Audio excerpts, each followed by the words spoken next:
বিসমিল্লাহির রহমানির রহিম। আসসালামু আলাইকুম। ম্যাডাম খালেদা জিয়া লালু এমপি কি পরিমাণ ভালোবাসতো তার দুটা উদাহরণ দেব আমি। যখন বিএনপির মহাসচিব ছিল মান্নান ভূঁইয়া, এই তেজগাঁ প্রধানমন্ত্রীর কার্যালয় দুপুরে লাঞ্চের একটু আগে ম্যাডাম এবং মন্ত্রী পরিষদ টেকনিক্যাল মিটিং আছে, সবাই সচিবালয় থেকে প্রধানমন্ত্রীর কার্যালয়ে ঢুকতেছে। ঠিক ঢোকার কিছুক্ষণ আগে আমার এমপি সাহেব ঢুকতেছে। তেজগাঁ মেন রাস্তার থেকে, গেটের থেকে মেন অফিসটা প্রায় হাফ কিলোর কাছাকাছি, এত দূরে।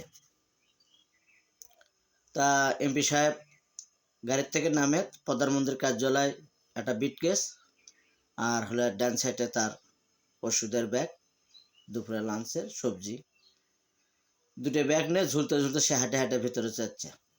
গাড়িটা সে ভিতরে নিল না, আমরা সবাই বাইরে। আমাদের টাকা দিল এমপি হোস্টেলে যে খাওয়ার জন্য, দুপুরে লাঞ্চ করার জন্য। আমি আর সম্ভবত ড্রাইভার বাদল ছিল। তো প্রধানমন্ত্রীর গাড়ি ঢুকতেছে, মন্ত্রী পরিষদের গাড়ি, সবাই ঢুকতেছে। এখন ম্যাডাম ঢুকেই দেখে যে ওটা লালু সাহেব ব্যাগ দুই সাইডে হাতে নিয়ে ঝুলতে ঝুলতে যেতেছে। সেখন ড্রাইভারকে ম্যাডাম সিগন্যাল দিয়েছে গাড়ি থামানোর জন্য। গাড়ি থামছে। লালু সাহেবের কাছে থামার পরে ম্যাডাম নিজে গাড়ির থেকে নামে লালু সাহেবের কাঁধে হাত দিয়েছে, দিয়ে দুইজনে গল্প করতে করতে অফিস পর্যন্ত গেছে। সেখন মান্নান ভূঁইয়া, অর্থমন্ত্রী সাইফুর রহমান, এরা সবাই সেখান থেকে লালু এমপি কি পরিমাণ ভালোবাসে আর কি পরিমাণ তার যে কোনো কাজ নিয়ে গেলে এইভাবে লালু এমপিকে খালেদা জিয়া ভালোবাসত। যে গাড়ির থেকে নেমে লালু এমপি ঝোল পাততে পাততে ব্যাগ নিয়ে তার কার্যালয়ে ঢুকতেছে, ম্যাডাম গাড়ি নিয়ে গাড়িতে তুললো না, তাকে ম্যাডাম নামে হাঁটে হাঁটে লালু এমপির সাথে হাঁটে হাঁটে অফিসে ঢুকতেছে, প্লাস গল্প করতে করতে ঘাড়ে হাত দিয়ে। এটা বড় ছেলে যেরকম ভালোবাসতে এই পরিমাণ ভালোবাসাতে।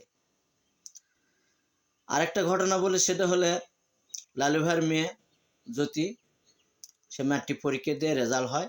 লালু ভাই সেই রেজাল্টটা প্রধানমন্ত্রী বাসার জানালে সেখন বাসার থেকে বলে ম্যাডাম তো বাইরে যাচ্ছে, এ তো বাইরে হয়ে গেছে, অটোমেটিক এয়ারপোর্টে কাছাকাছি। আচ্ছা, আমরা অল্লেসে বার্তা দিচ্ছি। সেখন ম্যাডামের কাছে অল্লেসে বার্তা দিল যে এনকে বগুড়া থেকে লালু এমপি ফোন দিছিল, লালু এমপির মেয়ে জ্যোতি সে ম্যাট্রিকে পাস করছে। সেখন ওই মধ্যে ম্যাডাম গাড়ি ঘুরেলে বাসায় গেছে, যে 2 রেখাত নফল নামাজ বা শুকরিয়া আদায় নামাজ পড়ে লালু ভাইয়ের মেয়ে জ্যোতির জন্য গিফট পাঠিয়ে দিয়ে তারপরে সে বাইরে গেছে। সম্ভবত সৌদি অথবা চীন সফর ছিল। তাহলে বোঝেন লালু এমপি কি পরিমাণ ভালোবাসে, তার সদস্য করে কি পরিমাণ ভালোবাসে।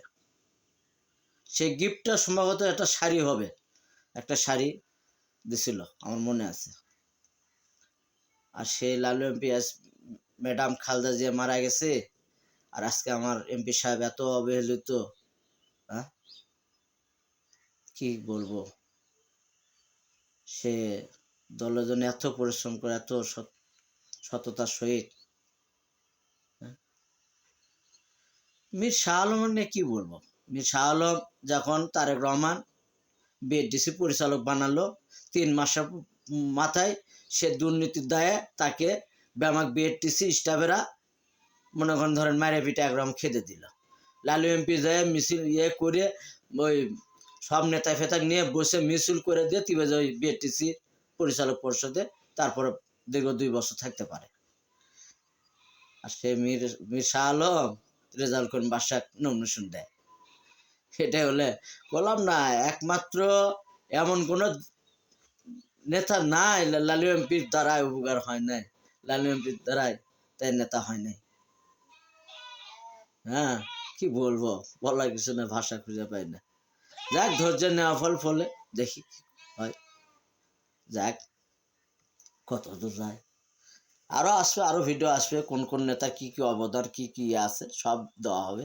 দোয়া করবেন আমার জন্য, সত্য বলার জন্য, সত্য তোলা ধরার জন্য, এবং শেয়ার করবেন। আমি ফেসবুক থেকে টাকা কামাই করি না, কিন্তু এই সত্যটা বগুড়া ডিস্ট্রিক্টের এবং দলের লোকজন জানে, এই জন্য শেয়ার করতেছি।